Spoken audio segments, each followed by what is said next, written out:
Donc je me représente, je suis Mohamed El Bachiri, belgo-marocain, musulman et molenbeekois. Avec ce prénom, ses convictions religieuses et la triste réputation de la commune dans laquelle je vis, je suis considéré par une partie de la population et du monde comme un terroriste potentiel, et cela m'affecte beaucoup. Je suis également l'époux de Loubna Lafkiri, l'amour de ma vie, mon amie, la mère de mes enfants, décédée lors des attentats de Bruxelles le 22 mars 2016. Loubna, femme à la beauté inégalable et à la bonté infinie. Son regard posé sur moi, son sourire, sa présence faisaient de moi le plus beau, le plus fortuné et le plus comblé de tous les hommes. Aujourd'hui, ma tristesse est incommensurable et si je me tiens debout, ce n'est que grâce et par l'amour. Par l'amour que je porte pour mon épouse, pour mes enfants, pour la vie et pour l'humanité. Amour qui m'a incité à appeler au djihad lors d'une soirée dans une église molenbeekoise où chrétiens, musulmans et autres avions partagé un repas dans un esprit fraternel. Oui, j'ai appelé au djihad.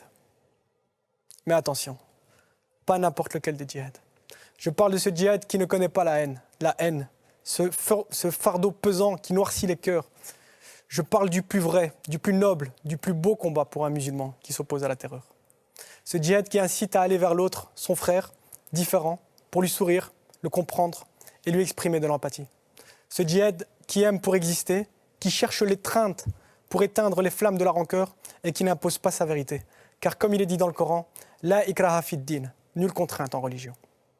Ce djihad, mon djihad, qui crie son amour pour l'Occident, cette partie du monde qui m'a vu naître et qui m'a tant donné. Moi, l'enfant de l'univers, votre frère en humanité. Ce djihad d'amour devrait être la réponse à ceux qui cherchent à nous diviser et à propager la violence et le terrorisme. Comme si dans un champ de bataille, le cri des vaincus agonisants était une symphonie à la gloire du Dieu victorieux. Maudite soit la guerre, maudit soit le terrorisme. Je reviens à l'essentiel, l'amour, ce socle sur lequel toute pensée, toute croyance, tout être humain devrait se reposer. Elle devrait être une force universelle et la base de toute communication entre nous, les êtres humains. Dans cette relation axée sur l'amour, nulle n'a prétention de détenir la vérité vraie, et encore moins la volonté de l'imposer. Cette quête de vérité, nous l'avons en chacun de nous. C'est une des caractéristiques de l'animal raisonnable que nous sommes. C'est un cheminement personnel dans le but d'atteindre ce que les Grecs appelaient l'ataraxie, cette condition d'âme apaisée. Pour ma part, le chemin choisi est l'islam. Mais ce chemin, ce sentier, est emprunté par ce que je suis dans un premier temps, un être humain. D'où de manière logique l'importance de mettre en avant mon humanité avant mon islamité. Mon humanité avec toutes les valeurs humanistes qui en découlent, à savoir la sacralité de la vie, le libre arbitre et le rapport fraternel avec les autres êtres humains. Être humaniste musulman, c'est accepter, savourer et considérer comme un privilège le fait de vivre dans la diversité. C'est aussi la capacité de contextualiser certains textes du Coran, et notamment les passages guerriers en les considérant comme des récits historiques et propres au 7e siècle, et qui ne devraient en aucun cas être utilisés pour faire du mal ou porter atteinte à la vie d'autrui. Être humaniste musulman, c'est s'intéresser à notre histoire commune, celle de l'humanité, avec tous ces grands hommes qui ont fait avancer le monde. Ces hommes de la Grèce antique, de Mésopotamie, de Rome, de Chine, d'Orient et d'Occident. C'est arrêter un moment de regarder vers les cieux et se tourner vers son prochain, lui sourire et le comprendre. Et si mon prochain est à l'antipode de mes pensées, de mes croyances, il a certainement une part de vérité. Car comme disait Héraclite, il y a une vérité dans une chose et son contraire. Pour ma part, je suis contradiction, partagée entre raison et mysticisme, conviction et scepticisme, mais toujours et jusqu'au dernier souffle, porté par l'amour. En ces temps difficiles et incertains, j'appelle au dialogue et à l'échange. Et plutôt que de nous attarder sur la folie et la haine des uns, tournons-nous vers le génie et la bonté de l'humanité, qui sont et qui resteront les véritables sources d'inspiration et d'espoir pour ceux à qui nous empruntons la terre, nos enfants. Je soulignerai également l'importance de la culture, car c'est ce qui mène à l'ouverture.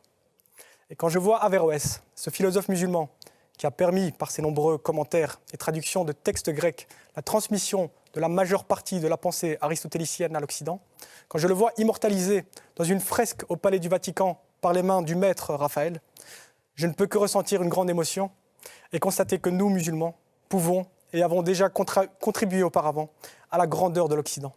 Et que finalement, il n'y a pas de choc de civilisation, mais de magnifiques rencontres.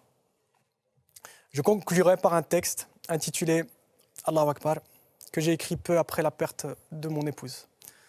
Il s'agit de ma réponse à ceux qui ont détruit ma vie, mon bonheur. Allahu Akbar.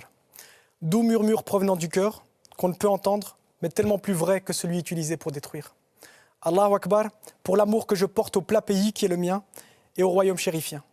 Allahu Akbar, pour la beauté, pour l'art, pour cette œuvre qui dégage une émotion si forte qu'elle ferait fondre en larmes le plus glacial des cœurs. Allahu Akbar, pour toute cette diversité, ces cultures, ces croyances, ces gens avec lesquels on discute, on échange et on accepte que finalement, chacun détient sa vérité dans un esprit de fraternité. Allahu Akbar lorsqu'on réprouve la violence et qu'on œuvre pour la paix et l'amitié entre les peuples.